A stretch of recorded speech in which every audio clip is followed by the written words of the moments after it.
जय माता दी। हर हर महादेव। आप सभी भक्तों को जय माता दी। अष्टो अध्यायम रक्तबीज बधम ध्यानम।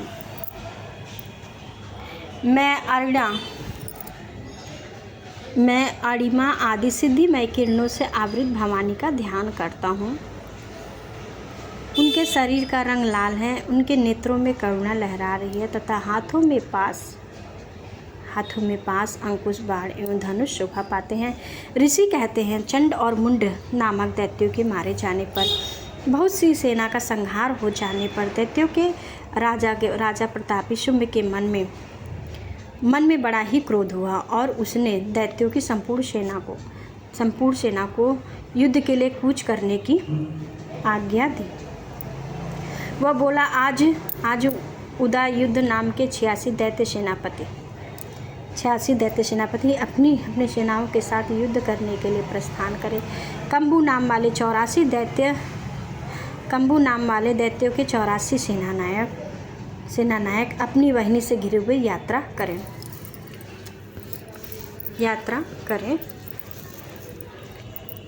50 कोटि वीर कुल के 100 धर्म कुल के असुर सेनानायक मेरी आज्ञा से सेना सहित कूच करें। कालक दौर हृदय मौर्य और काल के असुर भी युद्ध के लिए तैयार हो मेरी आज्ञा से तुरंत प्रस्थान करें। भयानक शासन करने वाला असुर राज शुंभ इस प्रकार आज्ञा दे सहस्त्रों बड़ी बड़ी सेनाओं के साथ युद्ध के लिए उपस्थित हो। उसकी अत्यंत भयंकर सेना आती देख चंडिका ने अपने धनुष की टंकार से पृथ्वी और आकाश के बीच को भाग को गुंजा दिया। राजन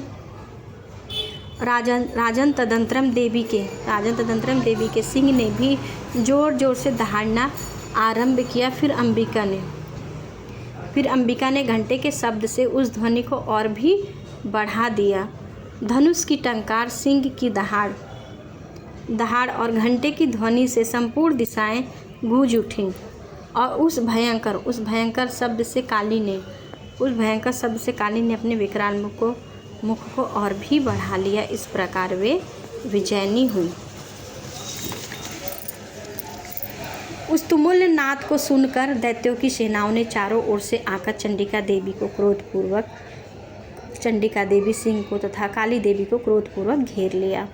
राजन, इसी बीच असुरों के विनाश और देवताओं के अबुद्धि के लिए ब्रह्मा शिव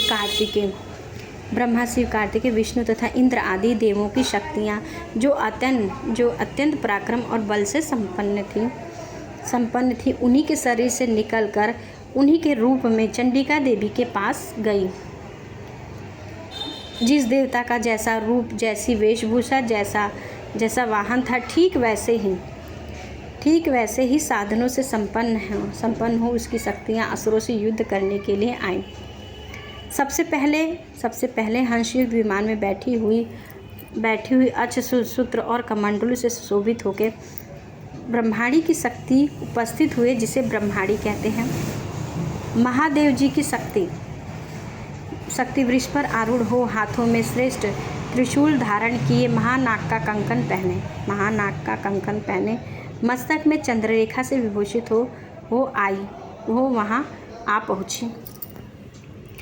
कार्तिक जी की शक्ति रूपा जगदम्बिका उन्हीं का रूप धारण किए श्रेष्ठ मयूर पर आरूढ़ हो हाथों में शक्ति लिए वहाँ दैत्यों से युद्ध करने के लिए आई। इसी प्रकार भगवान विष्णु की शक्ति गरुड़ पर विराजमान होकर शंख, चक्र और गदा, सांख्य धनुष तथा खड्ग हाथों में लिए वहाँ आई।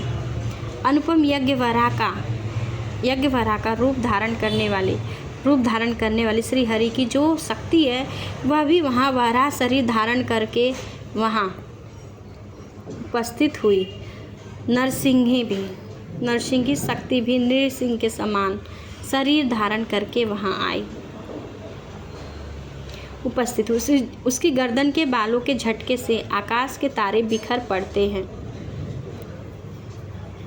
इसी प्रकार इंद्र की शक्ति भी वज्र हाथ में लिए गजराज ऐरावत पर बैठकर आई। उनके भी सहस्त्र नेत्रे इंद्र का जैसा रूप है, वैसा ही उसका भी रूप था।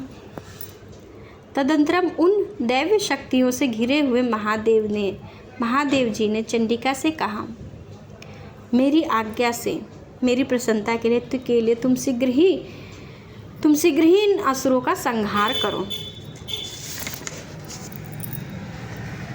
तब देवी के शरीर से अत्यंत भयानक, परम और उग्र चंडिका शक्ति प्रकट हुई जो सैकड़ों गीदड़ों की भांति आवाज़ करने वाली थी।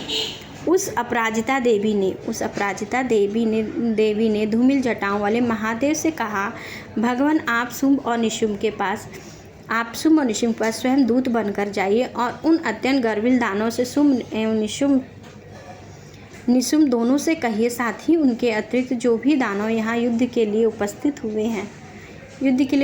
हुए हैं उनको ये संदेश दीजिए, दैत्यो यदि तुम जीवित रहना चाहते हो तो पाताल को लौट जाओ, इंद्र को त्रिलोकी का राज्य मिल जाए और देवता यज्ञ भाग का उपभोग करें। यदि बल के घमंड में आकर तुम युद्ध की अभिलाषा रखते हो तो आओ, मेरी सेवाएं, मेरी योगनियाएं तुम्हारे कच्चे मान से तृप्त हो।